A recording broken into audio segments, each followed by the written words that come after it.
Chairman Ferguson, in 2019, the HCA Healthcare, the country's largest investor-owned for-profit hospital chain, acquired Western North Carolina's Mission Health for $1.5 billion.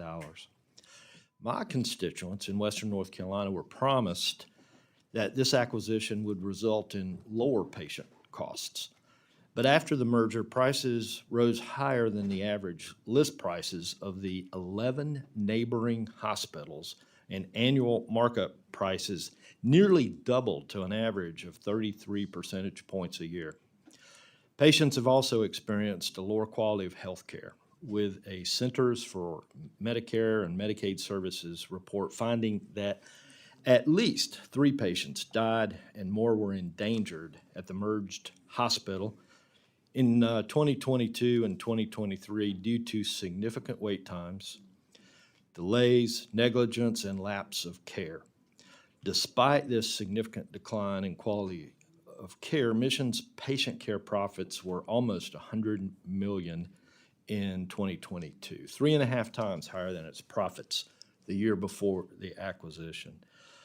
Chairman Ferguson, in our previous meeting, you expressed similar concerns regarding the increasing prices of healthcare in rural areas as a result of private entity roll-ups and mergers. During your tenure as FTC Chairman, what actions can and will you take to protect competition within the healthcare industry? I enjoyed our discussion, Congressman Edwards. As we discussed, and as I've discussed going back to my confirmation hearing, rural healthcare in particular is super important to me. I grew up rural and saw a company come in and buy up a lot of physician practices, and so I've seen the effects of it. The Commission has a pretty remarkable track record of policing hospital mergers. We don't get them all right, but it's one of the things the Commission is better at than almost anybody, anything else that it does. I know you've asked for a briefing on the HCA merger, and I think we've set it up with you. In terms of what we can do, so the Commission's first antitrust enforcement action since I became chair was in the healthcare industry. It was to block a merger of 2 medical device manufacturers that we allege would have increased prices. We have ongoing litigation involving PBMs. We have the PBM report. I think continuing to make sure, we've also advocated against certificates of public advantage in states that allow hospitals. So in your interest of time, respectfully, He's only going to give me 5 minutes.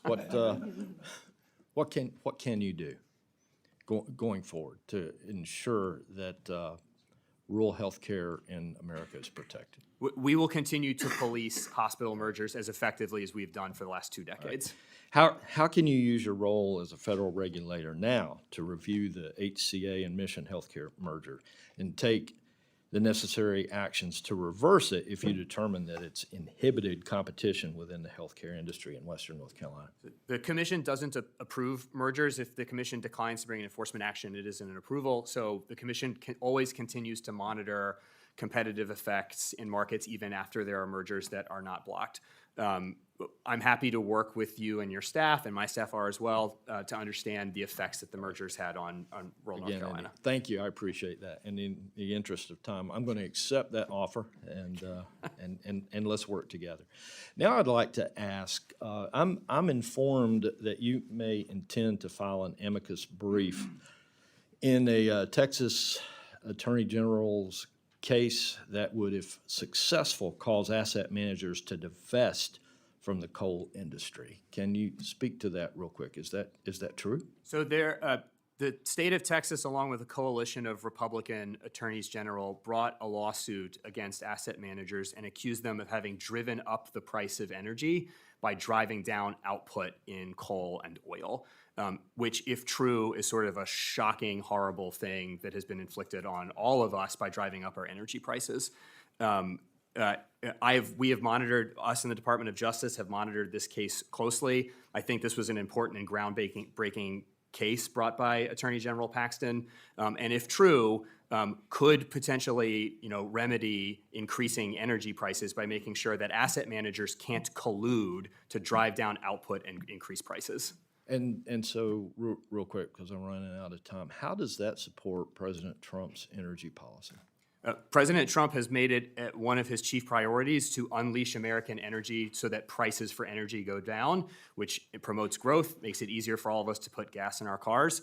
The accusation in that case is that asset managers were colluding in secret to drive up our energy prices.